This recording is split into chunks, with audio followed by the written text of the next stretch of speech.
Hello, everybody, and welcome to another edition of the podcast that I, your host, David Woodruff, lovingly title The Woodruff Report. This is actually my first podcast in, I think, 3 weeks and 3 days. So I haven't come at you with the latest in sports content for a while. And just a warning going forward, with school ending, the schedule is much different for me, and podcasts will not be very consistent. They will not come every week as they had before, with only a few exceptions where I waited 2 weeks. But it's not going to be like that. I'm going to record podcasts more sporadically about topics which have just happened or are interesting. So, for example, last night was the NBA draft. And if the NBA draft was to happen, I would probably record a shorter podcast just on that topic. So I'm not going to have a lot of episodes where I'm going over 1, 2, 3 topics. I'm going to more focus on one thing. But while I was gone, the Golden State Warriors won the NBA championship. So I'm going to talk a little bit about that in this episode and then go over the whole 4-point line issue. Should a 4-point line be introduced in the National Basketball Association and in college? Would it make the game better? Would it make the game worse? Etc., etc. I'll go over that. So this is the Woodruff Report. I'm your host, David Woodruff. We've got a lot of interesting stuff coming at you, so ears up. It's going to be a good one. Starting in 3, 2, 1. Congratulations, Dub Nation. The Golden State Warriors are champions of the National Basketball Association. They did it by defeating the Cleveland Cavaliers in 5 games. 4-1 was the final series score. And it wasn't as close as some experts were predicting. But once the Warriors won the first 3 games, you never foresaw the Cleveland Cavaliers coming back. They fought back a little in Game 4, but behind a historic shooting night in finals history. They took care of that game, but the Warriors were able to finish it off on their home floor and win their second championship in 3 years. So congratulations to Dub Nation and the quest that KD, Draymond, Steph, Clay, and others embarked on at the beginning of the season, and the quote-unquote super team that they created finishes and gets what they were looking for, which is a finals ring, a finals trophy, a championship. So congratulations to them and to everybody who is hating on them, saying that they're a super team, there was no way they could lose. It's still very difficult to win the NBA championship. A lot has to go right. The players still have to put the work in, and it's still a tremendous accomplishment. So congratulations to all of them. So let's talk a little bit about how it went down. I'm not going to do specific stats because I'm sure you've already heard all of them about how many points KD averaged in the finals and how he did not simply... He wasn't on the ride, he was the conductor for the Warriors and all that nonsense. So let's talk about why the Warriors were able to come out victorious in this series. And reason number 1 would be that 7-foot slim reaper out of Texas, Kevin Durant. And the reason why Kevin Durant was so valuable for the Warriors this season and this series is that in previous years, the Warriors have not had that guy who can get a bucket when it is really needed.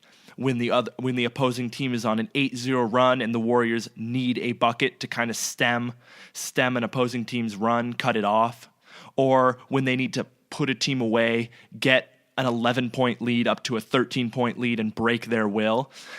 Steph Curry and Klay Thompson are good shooters and they can get their own shot, but they're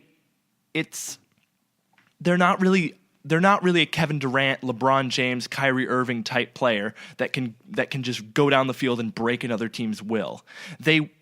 Steph Curry and Klay Thompson will hit a 3 when it really matters, and they can break another team's heart by just making a ridiculous 3 and getting Oracle to go mad. But they never had that guy, Kevin Durant, who can just go in, get a screen, go pull up mid-range, and just that shot is going to go in. And that's what the Warriors had in this series. Whenever Cleveland would make a run, it seemed as though Kevin Durant would make a big play to kind of, if not break the Cavaliers' will, at least quell their momentum slightly. For example, if they got a few buckets in a row and were feeling themselves, Kevin Durant would just get the inbounds pass, get a screen from Draymond, take a few dribbles in, rise up, and hit a mid-range. Or he'd just drive to the bucket and finish. And that has to be demoralizing as an opponent. I mean, you see this guy who it seems like he can just score whenever he wants at will. And that's tough to take. And the Cavaliers really felt that in this series. So Kevin Durant was not just valuable for the points he was getting, and he actually played tremendous defense on LeBron James all series. This is not confirmed. I mean, LeBron James never admitted that he was tired from guarding Kevin Durant, but I mean, in previous finals, LeBron James has been guarding Harrison Barnes, and Harrison Barnes is not an MVP caliber player. He isn't constantly moving on the offensive end, and he isn't constantly dangerous on the offensive end. So in previous finals, LeBron James kind of had an opportunity to rest on the defensive end. Not rest, but he did not have to exert himself to the point that he did in this year's finals when you're guarding an MVP winner on the other side, and then you still have to go down and be your team's leader in scoring. So LeBron James, of course, did a phenomenal job. He averaged a triple-double in the finals, but he was not able to have the impact that he has had in previous series, and he has not been able to break the will of the Warriors like he did in last year's finals. That went to Kevin Durant, who was able to break the Cavaliers' will. Reason number 2 for the Warriors' win in this year's finals is that they limited not the role players, but they limited outside scoring faucets for the Cavaliers. LeBron got his, Kyrie sometimes got his, and Kevin Love occasionally got his as well, but no one else was able to have a huge impact on the series for the Cavaliers. In the first 3 games of the series, J.R. Smith had absolutely no impact. He was not hitting threes. He was not taking those ridiculous fallaways. He was not going up after hitting a 3, going up the court and celebrating, because he was just not making any shots. And credit to the Warriors, they were able to take him out of the game. Kyrie Irving also did not really do much in games 1 through 3, and the Warriors were able to make it a one-man show for Cleveland, the LeBron James show. And the LeBron James show is extremely effective, but the LeBron James show is not enough to beat the Steph Curry show, Klay Thompson show, Kevin Durant show, and Draymond Green show, all occurring simultaneously. The King does not have that kind of power, and that was proved in this year's finals. Kyle Korver did not have the impact that the Cavaliers would have hoped he would have had when they went and got him mid-season. He was not really knocking down threes. He wasn't taking a lot of shots, and when he was taking shots, they were often not going in, even in open looks. So the Warriors were able to limit outside scoring outputs for the Cavaliers, and that was something that they needed to do, because if it was just the LeBron James show and then occasionally the Kyrie Irving and Kevin Love show, the Warriors could handle it. But if Richard Jefferson was coming on and scoring 20 points, or J.R. Smith couldn't miss and was getting 33 or something, or Iman Shumpert somehow just came on the field and started doing his thing and put up 20, the Warriors would not have been able to hang with the Cavs, because I mean, as much talent as the Warriors have, the Cavs still have LeBron James, the best player in the world, and quite possibly the best player of all time. So they didn't really have an answer for that. So those were really the 2 main reasons why the Warriors were able to be victorious in this series. 1, because they had Kevin Durant, an absolute slim reaper who can just break the will of the other team, and 2, because they limited outside scoring outputs for the Cleveland Cavaliers. So Steph Curry kind of had an underrated finals performance, and there will still be those haters and naysayers that will say, "Oh, if the pressure is only on Steph Curry, he cannot elevate his game and elevate the team and win."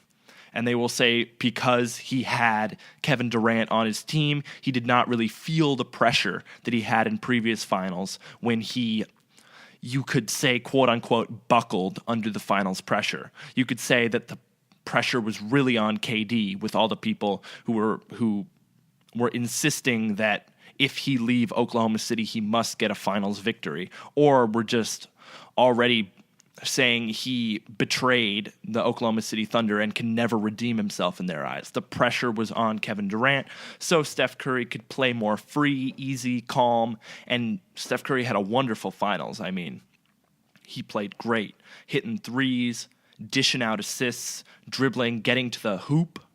That was something that he has not really done in previous finals. He settled for outside shots a lot. He was getting to the hoop, and he was able to kick out, get other people the ball, and the Warriors were able to work as a well-oiled machine as they have all season.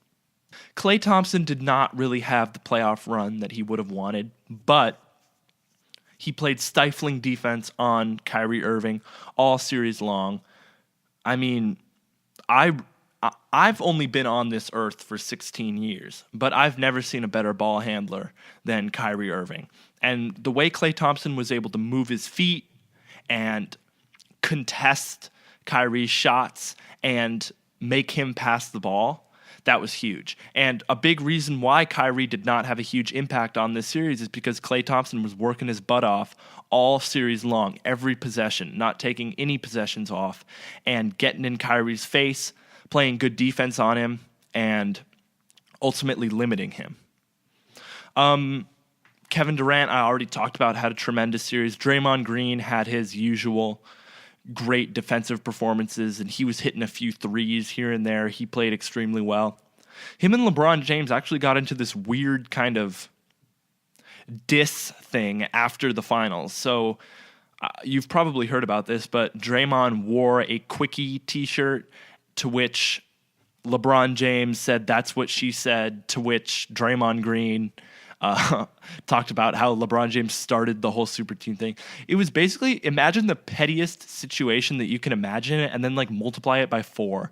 And that is what we had between this weird feud between Draymond Green and LeBron James. But then as soon as you thought it was a feud, they both went on uninterrupted, and they were kind of in this weird barbershop, and I kept seeing these things on Bleacher Report of like Draymond Green and LeBron James talking about like who the greatest athlete was, and it was just weird, and they were like in a barbershop.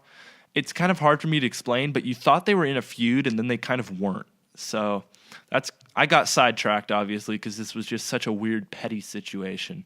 But Draymond Green had his usual tremendous defensive performance. Andre Iguodala played great defense all series long, and he had that huge strip when LeBron James went up for potentially the game-winning 3. He just got his hand in there, got that ball away, and ultimately led the Warriors to the championship. The bench played great. Sean Livingston had a good series.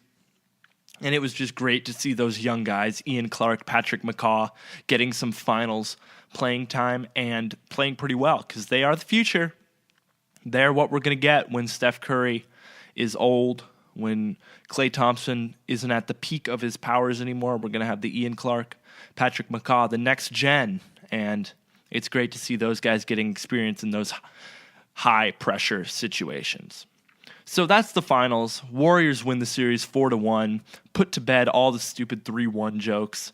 And as a Dub Nation supporter, I'm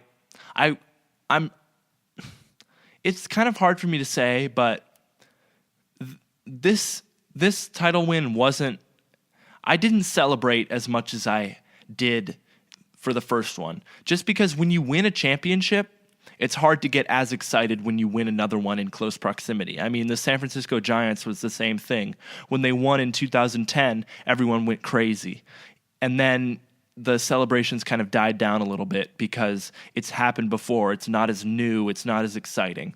So I mean, a ton of people still showed up to the parade. It looked a lot of fun, but I didn't go this year. I did last time, and I didn't have that same joyous feeling.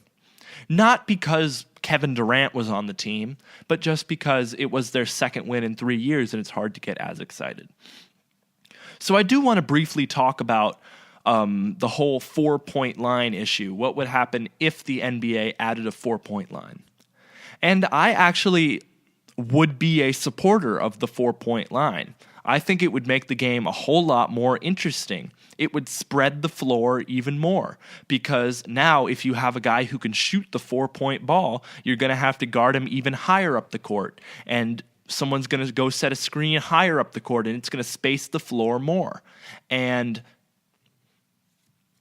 when there's more space on the floor, you can play a more fluid, entertaining form of basketball. Just look at what the Warriors play. They have Steph Curry, who can pull up from pretty much anywhere inside half court, so whoever is guarding him has to go up and play him once he crosses that half court line. Set a screen, the floor is open, he can dish, and you get a lot more scoring. And a lot more scoring means a lot more entertainment.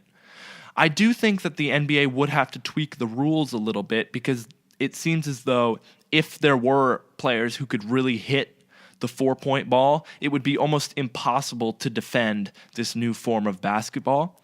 But with a few rule changes, I think that the game would be a whole lot more entertaining. I mean, pretty much no lead would be safe. You have a 12-point lead?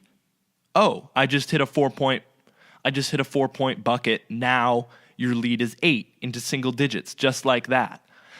More comebacks, games would be closer, and I think it would be a whole lot more entertaining. It would not be as favorable for the big men, who are already becoming more of an extinct species. The Dwight Howard type is becoming extinct in the modern NBA, but it would... I mean, it's not like people who are 7 feet tall are not valuable right now. Just look at like Kristaps Porzingis. He's extremely valuable. It just means that you can't be a lumbering 7-footer who doesn't really have touch or a skill set. He's just really tall and can put the ball in the hoop. You have to have some skill. You have to be able to shoot. You have to have some decent footwork. And on a more spaced floor, you would have to ask more of your big men, and you'd see smaller lineups, but taller players who can still stroke the ball, who can shoot it, would be even more valuable, because now you have a rim protector who can maybe hit that 4-point ball. Wow, that's tough to guard, especially if you don't have an athletic big man who can trail a shooter all the way to the 4-point line. So the 4-point line, I think, would be a pretty good idea. We'd have to experiment. I don't really know how much farther it would be from the 3-point line, and I'm not really sure what the effect would be on the 3-pointer. Would teams still take 3-pointers? Because right now, the 3-point line at the corners of the court is very close to the sideline. So you couldn't really fit a 4-point line in the corner. You'd kind of only have to have a 4-point line at the top of the key, at the top of the 3-point arc. So I still think corner threes would still exist, but those top of the key threes, those dribble down the court and just pull up and take a three, I think that would become a less popular shot, as players would want that extra point. And I think the mid-range jumper would go even farther out of fashion than it is now. Teams really discourage the mid-range jumper, just because if you're going to shoot a long jump shot, it might as well be a 3. And if there was a 4-point line, I think this would go even farther out of fashion. So the 4-point line, I think maybe they should experiment with it. Try it out maybe in the G League, not the D League, because it's sponsored by Gatorade now, the G League. Maybe try it out in preseason. I think they do like preseason in Vegas or something. And try it out, see how it works, and then go from there. So that's pretty much all I got for you today. This has been the Woodruff Report. I'm your host, David Woodruff. We talked about the Warriors becoming NBA champions and a little bit about the 4-point line, if it should be installed, what that would look like for the NBA, and if it's a good idea or not. So as I stated before, podcasts and news shows are going to be more sporadic. They're not going to be on a fixed schedule. But if there is a major sports event, check in. I will probably have a podcast about it. And it'll be interesting to see what it goes like from there. So I appreciate you listening to this episode of The Woodruff Report. Again, I am your host, David Woodruff. Thanks for joining me. I hope you can tune in next time. Thanks again.